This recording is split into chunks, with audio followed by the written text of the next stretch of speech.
Welcome to this Trans Day of Remembrance Vigil tonight. I know this can be an extremely difficult day for a lot of us, so it's just good to see so many beautiful faces in the audience tonight. My name is Simon, or Zimone. I use they, them pronouns, and I'm the executive director of the Grand Rapids Trans Foundation. Our organization is pleased to be partnering again with the Grand Rapids Pride Center to put on this event. And I have the privilege of making some opening announcements and then introducing the MC for the night. Before we begin, a couple of things. I want to direct your attention first to the back page of your program. We've listed a number of local and national resources available for trans folks. The ones in blue are the ones that are local. And for our allies who are here tonight, these are some great organizations to support. So,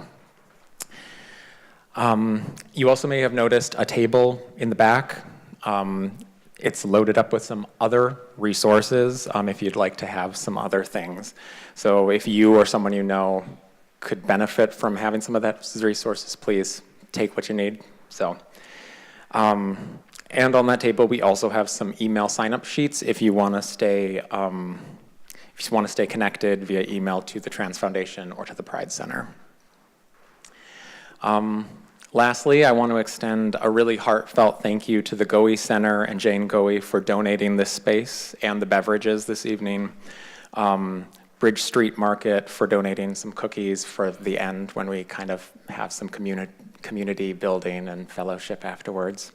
And I'd also like to thank our speakers who will be sharing their important truths with us tonight, as well as Erica, our musician. We're really grateful to you all. So, yeah.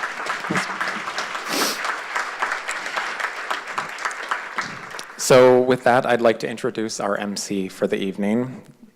Jazz McKinney uses they, them pronouns. Jazz is a Black, Indigenous, two-spirit individual that has been involved with advocacy and activism in the LGBTQ community for over 14 years. Although born and raised in Detroit, Jazz has made West Michigan their home and currently works as the LGBTQ domestic and sexual violence outreach therapist at YWCA West Central Michigan. They've done a lot of local outreach, trainings, and public speaking engagements. They are the chair of the Trans and Gender Nonconforming Advisory Committee, and that's the committee that put on this event. And they've also recently joined the Grand Rapids Pride Center board. Jazz is incredibly motivated and passionate about addressing LGBTQ and racial inequities here in Grand Rapids, and I'm really honored to call them my friend. Jazz.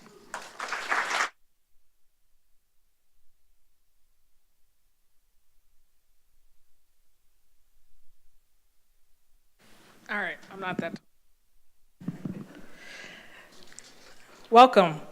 On behalf of the Grand Rapids Pride Center, in collaboration again with the Grand Rapids Trans Foundation, it is my honor to welcome you all to the 20th Annual Trans Day of Remembrance in 2018. We're gonna do this. Like they said, my name is Jazz McKinney. I'm the chair of the TGNC committee through the Grand Rapids Pride Center, who helped collaborate with GRTF to put on this event. And we've been working hard to do this, and obviously it's a sad occasion that we have to do this, but I am super happy to see so many faces here. I would hesitate to say, well, not hesitate actually, that this is probably the biggest turnout that we've had so far. So please give yourselves a round of applause.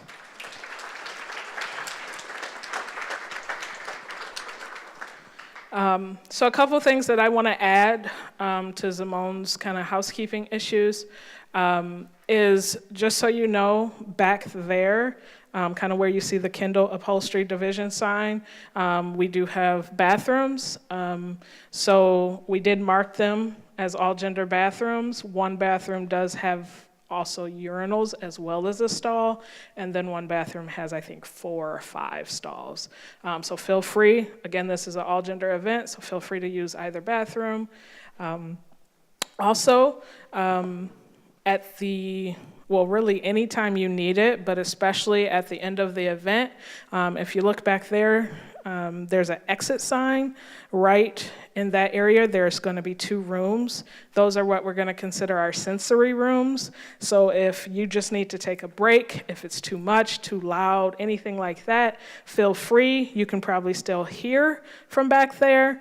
And then also at the end of the event, we're going to have 2 mental health professionals back there if somebody needs to talk or just kind of debrief. So they will be there will be 1 per room in those as well. So feel free to utilize those services too. And then lastly, at the end of the event, we purposely chose not to have security at this event just because of the sensitive nature. However, if you would like someone to walk you to your car or anything like that, feel free to grab anybody from the TGNC committee or Grand Rapids Pride Center. So if you're one of those people, can you please raise your hand or stand so that people know who they can get to walk them to their car? Awesome. Let's give these people a round of applause too.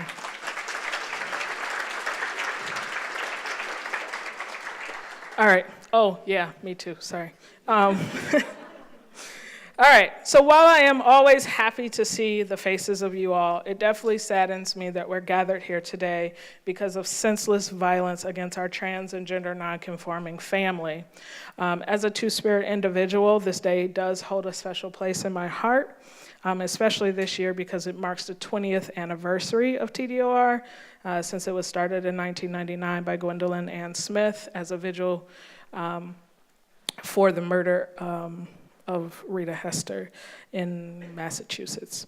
Over the last decade, more than 1 person per month has died due to transgender-based hate and or prejudice in our country that we know of.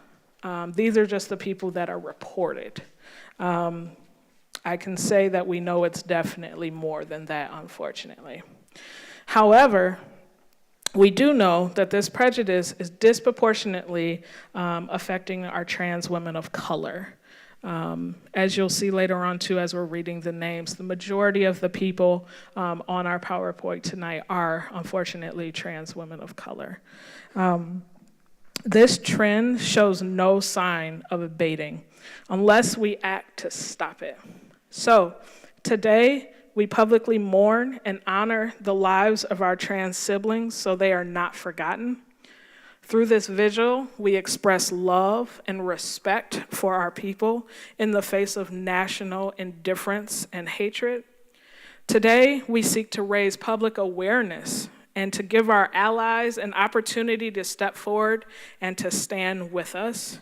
So today, we take a stand to end the violence. So with that, I'm going to introduce our first speaker. Birdie Duka uses she, her pronouns. She's a local writer, poet, and dive bar enthusiast. You can usually find her having an existential crisis in the middle of the Rumors dance floor or clacking her blue velour boots from home, forward, outward, and upward. Birdie Duka.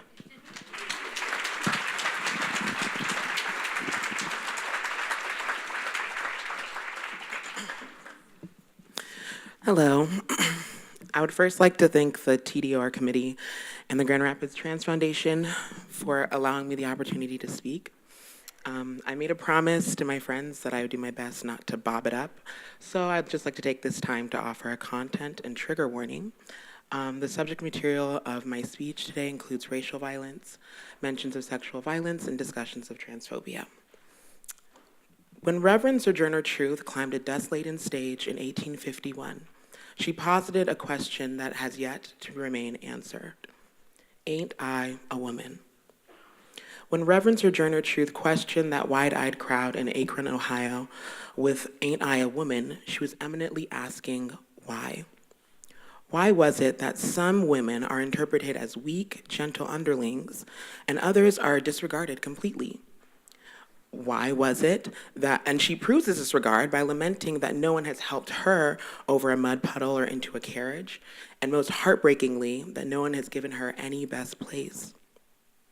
She demanded that the audience look at her arms to see the strength gained from pain-punctured plowing and planting. In her foreword thesis, she queried, if women were so weak, then how was she able to endure all of that?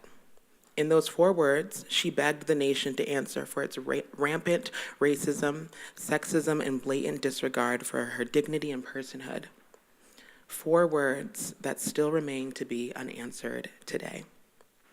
So I carry her words to you today, but in turn of posing a question, I'm going to make her foreword thesis a declarative. I am a woman. The days for asking are over. I am a woman. I stand here not asking or begging, but demanding that you see our humanity. Let me rephrase that. I demand that you not only see us, but I demand that you accept us, because let's just spill the tea. Y'all see us, and y'all hate us. Like Reverend Sojourner Truth's scars, you see our strength, and you hate us for it. I'm here to tell you, keep looking, because no matter what you do, we're here, and we've been here, and we're going to keep on being here. The dilapidated circus peanut currently holding the highest office in the land, aka y'all president, and his gang of ghoulish goblins, they're doing their cisgendered best to shut us up and shut us down, but we're not budging, and we're not backing down, and we're not backing out, and we're not going anywhere.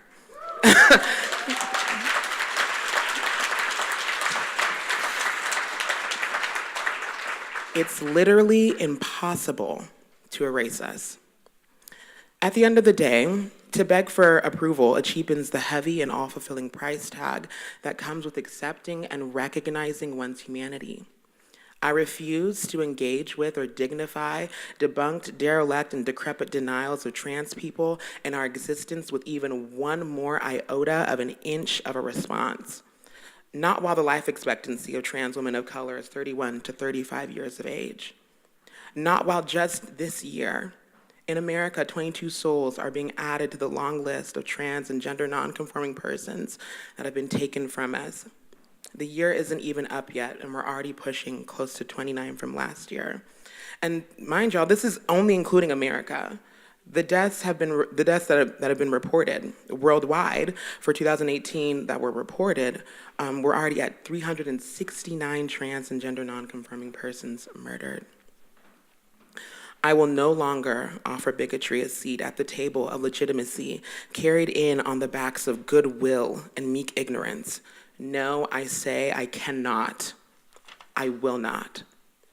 The fight for getting one's humanity recognized is far from cheap, and the lengths that we go to achieve some semblance of that acceptance in the meantime are often astronomical and dangerous. The cost of medical procedures related to transitioning averages to about $20,000 over a 2-year period. And according to the 2015 Trans US survey, 29% of trans people live in poverty compared to the 14% of the general population. Trans people experience unemployment at 3 times the rate of the general population and 4 times more for trans people of color. So it's no wonder that we hear stories of trans and gender nonconforming persons, specifically trans women of color, being forced to engage in dangerous and life-threatening practices to circumnavigate costs and discrimination, which raises the question, why does it feel like no one seems to care that people are being murdered and put in precarious situations? What I've sadly come to learn is that for oppressive and or dominant groups to survive, there has to be an inverse of that, an oppressed or subordinate group. Until the dominant group recognizes their unjust power and follows up that realization with actions to rectify said imbalance of power, minority groups will continue to be denied their humanity. This denial is the destruction of the inalienable rights that every human possesses. We see this denial when trans people are denied their existence. And I just have to hop on a bunny trail real quick and say, it's incredibly inept and pathetic and insultingly unoriginal to say that trans women aren't women or that trans men aren't men. We don't tell parents of adoptive children that they aren't parents because their adopted children don't carry certain genetic material. We don't lambast them as glorified kidnappers or call them liars for claiming to be parents because these are not only rude things to say, and your mama taught you better, they're inaccurate. Of course, there are certain settings where the qualifier adoptive before parents is necessary, typically within medical settings, but it doesn't change the fact that these people are still this child's parents. So I'll say it one more time. Trans women are women, trans men are men, get over it.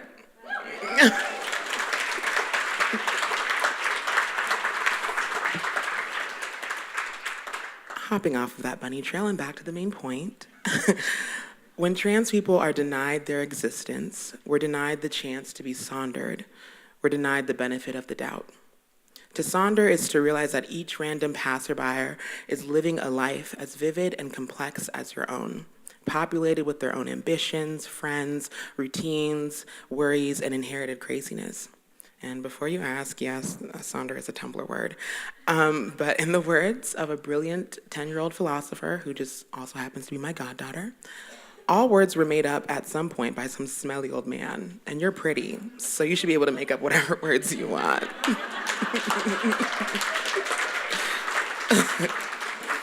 So fight her if you feel a way about me using the word sonder. But I must warn you, she does come with hands, so be prepped. What is depressing to realize, though, is that it's not only the evil, big, bad, no good cis heteros who fail to sonder about our lives, it's y'all, the supposedly progressive, social justice warrior, trans ally, internet activists. Be real. How many of y'all could have named one of the persons on this depressingly long list before this event? And if you could, how many of y'all knew that Vicky Gutierrez was a 33-year-old Honduran immigrant who friends described as having a warm smile that could comfort anyone? Truly, how many of you knew that Kathleen Christina James was 24 when she was shot and killed? How many of y'all knew that according to her mother, she loved to dance and travel with her big, bold personality? How many of y'all knew any specifics about any of the people on these lists? How many of y'all, in response to Memo 7, if you even know what that is, responded by solely posting about it on social media for likes and pats on the back, whilst neglecting to check in on your actual trans friends? See, whether we're seen as salacious or a statistic, we're still not being seen as human. No one deserves to be forgotten or to fade away. Even if we never do a remarkable thing, it doesn't mean that we're not worth remembering. I agree with Dear Evan Hansen that doing remarkable things shouldn't be what warrants respect of one's humanity, but don't get it twisted. Meeting a Black trans woman is meeting a remarkable person. To survive in a world that is the antithesis of everything we are, we've crossed the chessboard and we've won. When you deny basic humanity to a person, the vivid and complex becomes the plain and simple, and justice becomes solely a performance. It's time to stop performing and start doing. Check in on your trans friends. Donate your time, money, and resources directly to trans people. Do your research before you open your mouth. Don't be a dick, just girly things, you know? Do it because it's the right thing to do. And if that isn't enough reason for you, do it for Marsha, for Sylvia, do it for Krista, for Vicky, for Celine, for Tanya, for Zachariah, for Felicia, for Amaya, for Sasha, for Carla, for Nino, for Gigi, for Anastasia, for Damien, for Kathlina, for Miss Keisha, for Sasha, for Fantasia, for Dejanay, for Shantae, for London, for Nikki, and Sierra.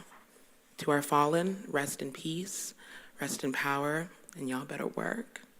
Thank you.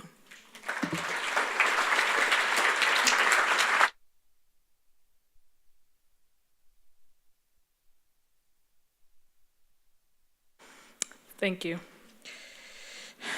All right, our next speaker, Ste Kinney-Fields, uses they, them pronouns. They are an interfaith spiritual director. They've been active in the LGBTQIA 2S+, organizing for close to 2 decades and aspire to ground themselves and others in intersectional, accountable, and grounded practice. Please help me in welcoming Ste.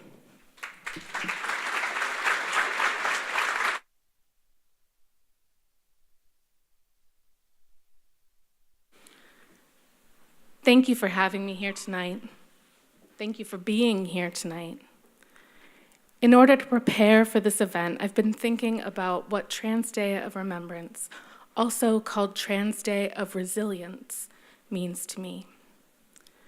Trans Day of Remembrance has shifted for me over the years as my identity and my community have shifted. A time to honor the courage, the truth of our dead. A time to mourn friends of friends. It's been a container to hold grief so that the rest of the year is a little more manageable. A chance to come together with other trans people and allies and feel less alone. A time to fret and fear and worry about my beloveds. And it has also been a time for me to reflect on the fact that I do not look like most of the victims.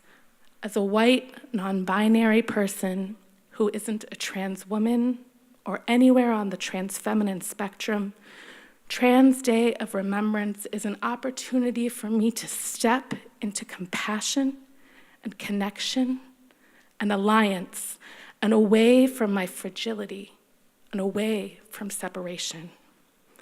It is a chance for me to acknowledge that my pains and fears and risks do not look the same as some of my trans siblings, but I still have the opportunity to commit my dreams and my work to a collective liberation that binds us together. To be very honest with you, unpacking these multitudinous meanings was an overwhelming process this weekend. I fell apart many times. Thank you to my partner for sticking with me. It was just too much. I can't narrow down that list of things that this means to me, to us, to a 10-minute talk, and if I could, I wouldn't be able to hold it all inside of my head at the same time. I wouldn't be able to hold myself together. And so I want to spend the rest of my time here focused not on my thoughts, but on my breath. I want to invite the rest of my body-mind to feel welcomed and valued in this space. And I'd like to invite your body-mind to feel welcomed and valued in this space too. I'll be focusing here on real air, real, tangible air that moves into your body and into your lungs, that moves oxygen to your heart and beats this throughout your body to keep you moving and warm and alive. So I invite you to start by finding a way to connect to this air. You can settle into your breath if that's comfortable to you. Most bodies feel a little calmer when they exhale, a little longer than they inhale. Mine does. You may find that your heartbeat or your pulse, another sign of oxygen pumping through your body, is a better way to ground. You can rub your hands together and feel the warmth circulating through your body from that blood. But I invite you to settle into your own tempo, the rhythm of your body as it brings the air of this room into you and out of you. This air connects us. On a very physical level, the air in this room is the collective breath of our crowd, and the air has reverberated with Birdie's words, with Erica's music. As you breathe in, as your heart beats, I invite you to imagine that those words, that music is carried in the air and enters into your body, filling your lungs, your heart, your skin with the collective and powerful experience of trans people and their allies gathering together to say that we are important and valued and will honor each other in our life and our death. With each beat, each exhalation, your experience is added back, mingled into the crowd, participating in this basic physical level in the presence of our shared community. Before this room, the air was blown across our earth, kicking up autumn leaves and snow and the sand unlike Michigan shores, and when it leaves here, it will blow across more lands and more waters, and it will cycle, circulating back into the lives of other trans people and allies. It will blow by them on walks to work and circulate through houses and cars and prisons and sidewalks. And we can breathe and know, in some sense, we can be there with them and witness them. Just as right now, the air you are breathing has carried the words of other trans people as they spoke their truths, their desires, their fears. We know this breath has carried pain, and I honor that. With every breath you beat, you also circulate air that has carried trans people speaking their stories of pain, of abuse, but also triumph and truth.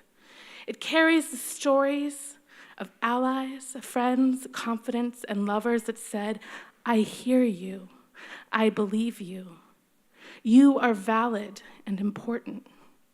Even though you can't hear those words being spoken by all of those voices right now, allow yourself to imagine the support and care that infuses the air can enter your body and circulate through your veins, knowing that you too are heard, are believed, that you are valid and important, and that what you say and do will continue to have ripples beyond the edges of your body.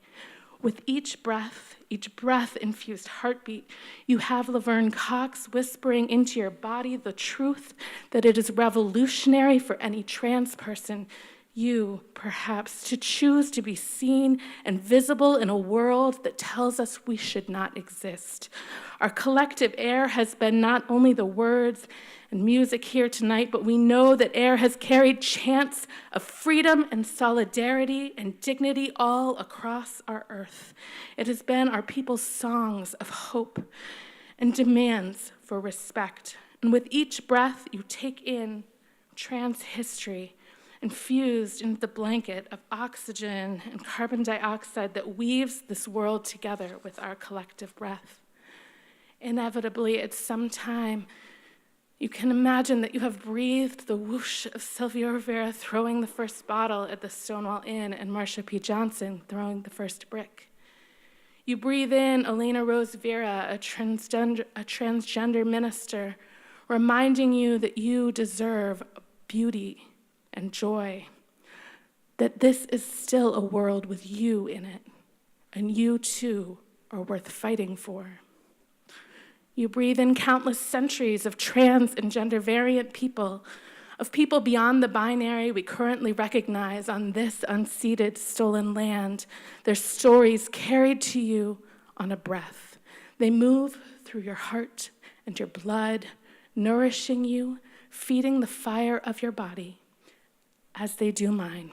See, my body-mind may have been sparked into existence by biological ancestors, but that spark shines brightest when I let my ancestors expand to include and be fed by streams of thought and care that honor who I am, who you are. When I acknowledge the lineages of trans and gender nonconforming artists and musicians, activists, truth tellers, friends, beloveds, who weave by breath and by pulse to the rest of you, and to our collective liberation, a goal that can only be reached when people like me step into compassion and out of fragility. When people like me look to trans women, and especially trans women of color, and honor their goals, their fears, their personhood, and their leadership, and not just their memory. Tonight, I choose to honor those lineages and see that they feed the best parts of us so that we can fight for each other, because we are worth it. I choose to grieve and celebrate and honor those who have been taken from us. I choose to keep breathing through pain and fear, to invite the ghosts to take up residence in my heart, and to acknowledge that we are bound together and I must do my part to work for connection and liberation for those of us who are still here. I invite you to do the same. I choose to believe that with each conscious breath of trans history, I feed the flame inside of me, my passion for justice, my passion for being who I am and seeing you as you are. May that flame shine bright and strong so that we can find each other, find joy in our connections, honor our stories, and work for the liberation of ourselves and the trans people who are yet to come, in honor of those we have lost. Thank you for having me here tonight. Thank you for breathing with me.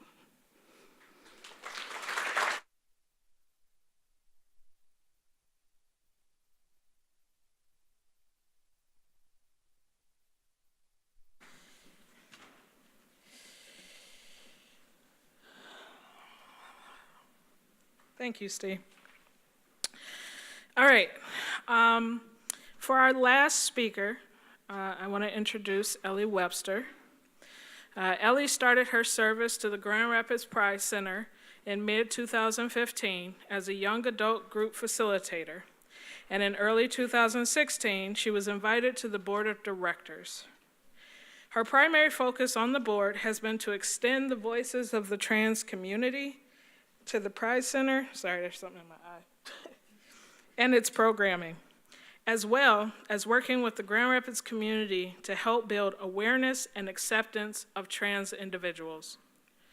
Ellie also continues to work with other groups in and around Michigan, such as Equality Michigan, Stand with Trans, Grand Rapids Trans Foundation, Transgender Michigan, the ACLU, and others to build connections and a resource base for those who need it most. It is my utmost honor to introduce to you my friend, the new board president of the Grand Rapids Pride Center, Ellie Webster.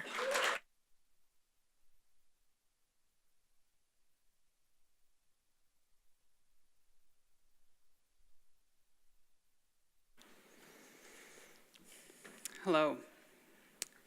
I want to first start by thanking all of you for being here and acknowledging that I know and understand how difficult it is to come to an event like this. I know for me personally, it is a harsh reminder of the risks we as trans people face each and every day, even more so for our POC siblings.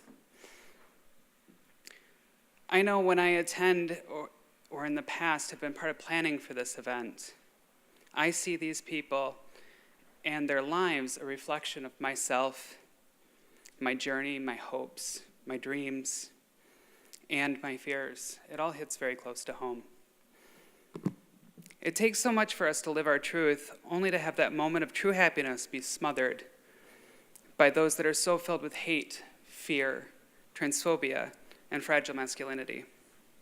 I'm sure we are all acutely aware that there are groups that are waging war against us. They have made it their mission to erase us, to eradicate us, and to try to make it near impossible for us to live our lives, the lives we've worked so hard to build. But I know this is a war that we can win. When I first started my journey, I learned a lot of lessons. At 5, I was taught embarrassment. At 10, shame. At 16, to believe that I was less than. I let these lessons control me till I was 32. And I learned a new lesson. One where I was enough. One where I was worth it. This lesson I always knew deep down to be true, and I hoped one day to actually see. It was also the time that I had learned fear. Through all of this, there was one lesson that I didn't see coming, one that taught me the most important lesson of my life. I learned I was not alone. I learned that my siblings are some of the most amazing people I have ever met.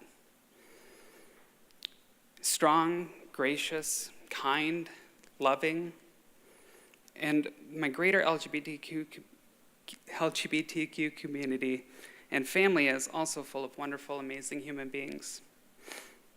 I learned that we have some amazing cis friends as well.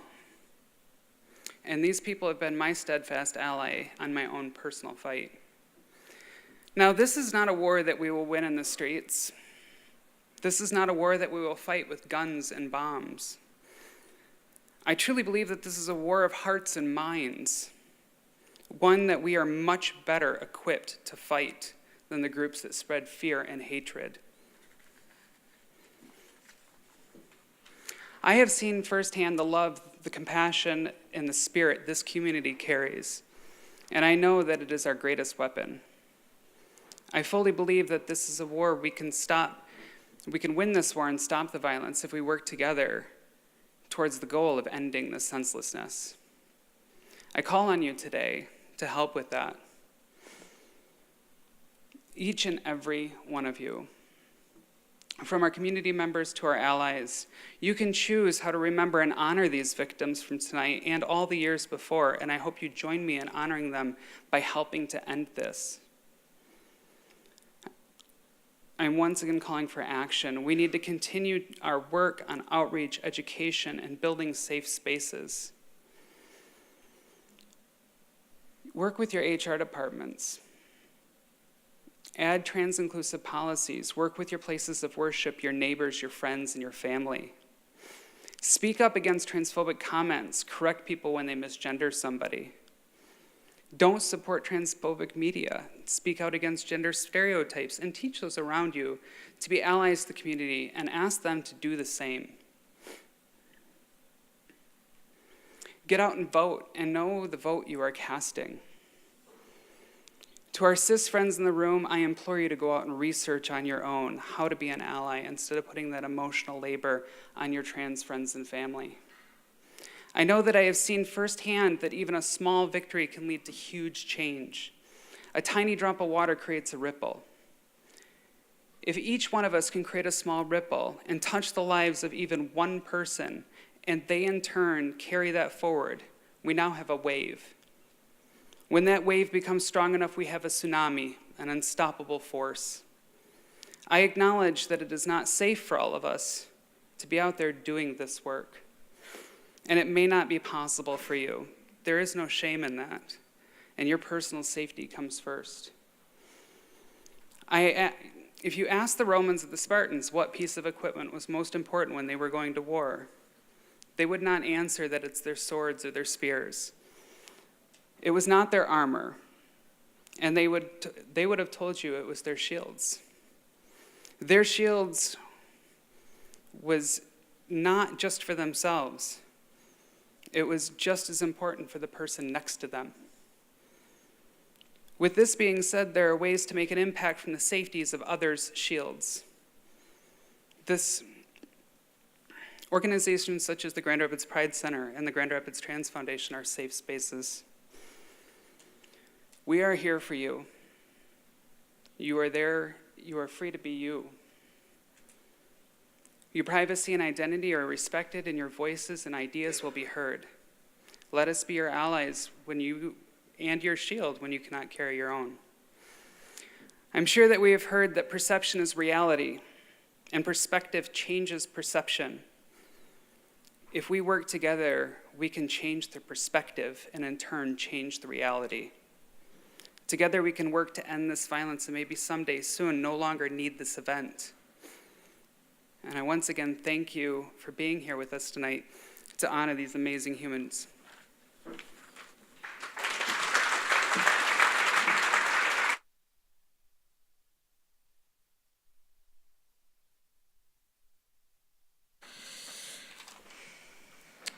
Thank you, Ellie. All right, let's give one more round of applause to all three of our speakers.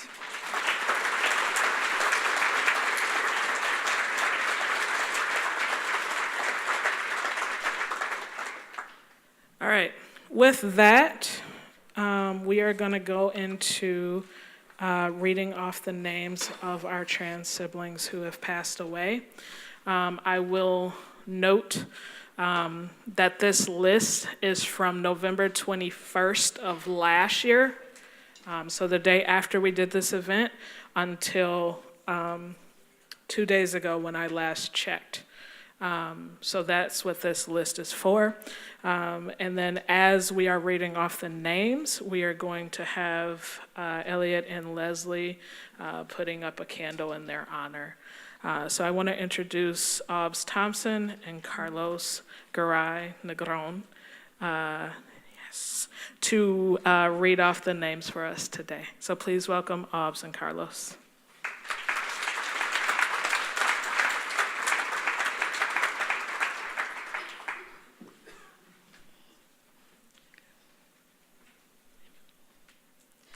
J-Lo McGlory, 29, Louisiana. Brooklyn Brianna Stevenson, 31, Oklahoma.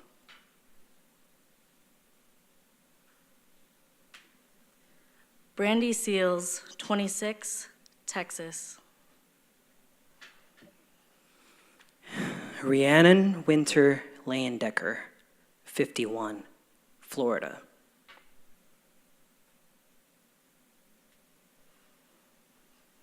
Krista Lee Steele Nudsleen, 42, Massachusetts. Vicky Gutierrez, 33, California.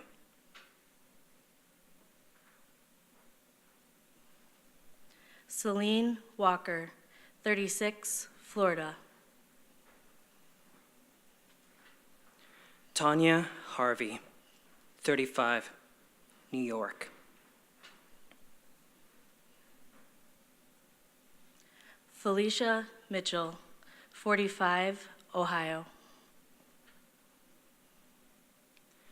Zachariah Z. Fry, 28, New Mexico.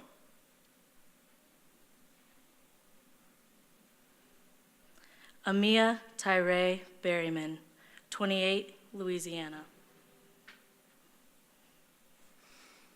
Sasha Wall, 29, South Carolina. Nino Fortson, 36, Georgia. Carla Patricia Flores Pavon, 26, Texas. Gigi Pierce,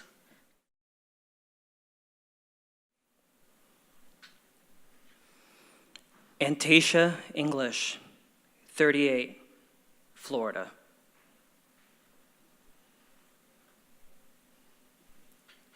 Catalina Christina James, 24, Florida.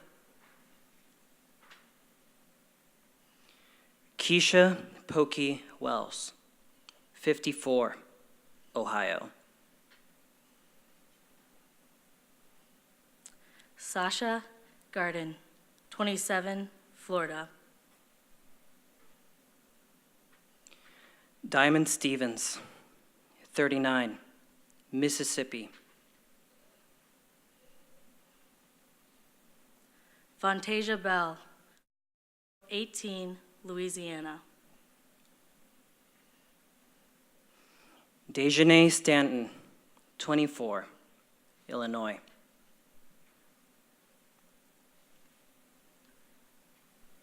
Shantae Tucker, 31, Pennsylvania. London Moore, 20, Florida.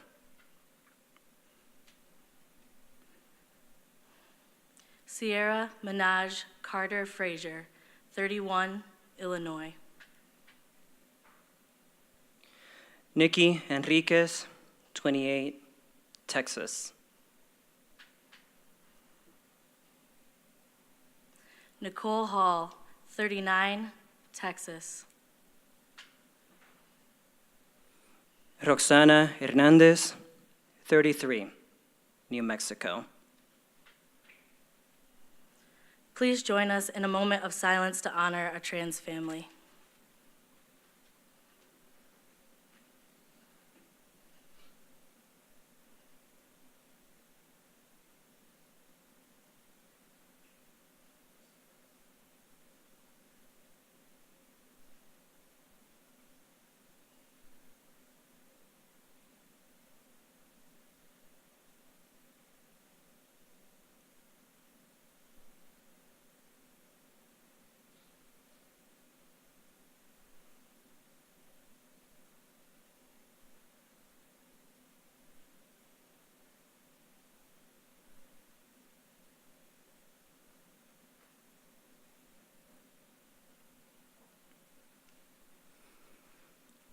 We also want to remember and mourn the lives we lost to suicide. Those that went unreported or were misgendered by the media, and the lives that we lost internationally.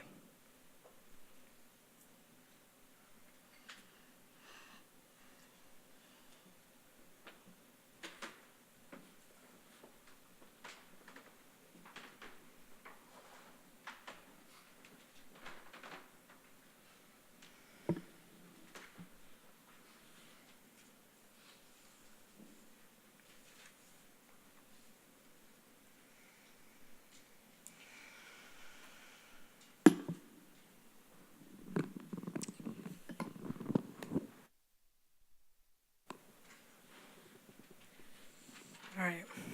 Thank you for reading off those names for us.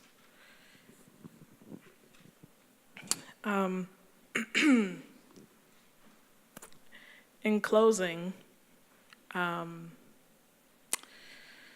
want to repeat, I guess, the call to action that our speakers talked about. And this call to action is to all of us. Whether you're in the trans umbrella, cis, LGBTQ, ally, just to not forget that a lot of us, and I would say all of us, has multiple titles, right? You can be cis and still be LGBT, or I guess not T, but you can be trans and you can still be an ally. And then also thinking about support, because we all need support at one time or another. It doesn't matter who we are, where we come from. We all need support. We all need a family. I want you all to just kind of look around the room. Look at all of this support that we could have. And as Ellie talked about, I see a tsunami right here. This could be a tsunami. It doesn't have to be a ripple. It doesn't have to be a wave. We could make so much change in the world with just the people in this room. So imagine what we can do as we get out there and we talk to our friends, we talk to our family if it's safe. Trust me, I understand that it's not safe for everybody. So it's up to us to try to find a family, right? I think most people in this room understand more than most people that family does not equal blood. Family could be anybody that is there for you, supportive of you, understands you, is willing to get that phone call at 3 a.m, knowing you just went to bed at 2:30. It can be any one of those things. And I know that TDoR tends to focus on the people who are killed. But again, I want us to also think about the family that hurts themselves due to whatever they're going through in their life. There's a stat that says 58% of trans teens specifically whose family rejects them will die by suicide. But amazingly, if a trans teen has a family that support them, that rate dramatically decreases to 4%. That's all they need, is that support, somebody that's there for them, even if it's just one person. I'm not even talking about the whole family. Sometimes all it takes is one person to stop that trend. But we also have to notice and pay attention to the intersectionality of all of that we're talking about, that racism, sexism, homophobia, transphobia, all of this can conspire to deprive trans folk of employment, housing, health care, other necessities. And these barriers are what continue to make our trans siblings vulnerable. We need to work on those barriers as well. So again, it's not just one thing. It's not just like, oh yeah, I'm here tonight. I gave, a trans person a pat on the back. I did my trans duty for the year. See you next year. While that's helpful, that's not it. So I implore all of you to understand that, talk about that. Talk about how oppression, all oppressions, affect us. We can be marginalized in so many different ways. And in order to end this culture of hate, we need to look inside ourselves and then also support other people. Because it's the people that live at these dangerous intersections of racism, sexism, all the isms. I'm not about to go in them, there's a lot of isms. But understand and listen. Like the speakers talked about, listen, go talk to a person that has some oppression that you don't experience. We all straddle the lines of privilege and oppression. Because while, trust me, I'm like minority quadruple, if not more, but I have to also acknowledge that there are some things that I may still have privilege with. Like I have a job. That right there is a privilege that a lot of my trans siblings don't have, right? Now, it doesn't mean I'm flaunting my job. It just means that I have to acknowledge that and take that into account when I'm interacting with somebody who may not have a job or who may have to go through what we may consider desperate measures in order to make money. And leave the judgment at the door. Because I'm sure we all know what it feels like to be judged. And trust me, I don't know if I've had a true judgment yet that I'm like, yes, thank you for judging me. Unless there's like, a trophy or something, but, and cake. All right.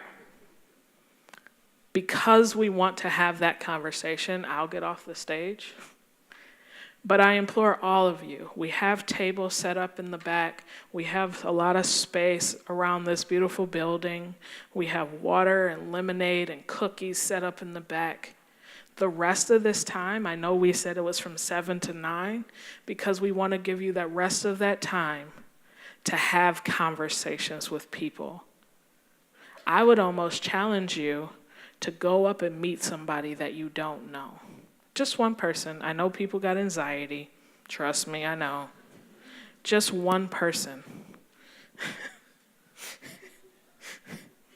If you meet more, great. But I'm just asking for one person, because you never know how that one person can impact your life. And with that, on behalf of the Grand Rapids Pride Center and Grand Rapids Trans Foundation, I want to thank you all so much for being here tonight. And please, please enjoy the rest of your night.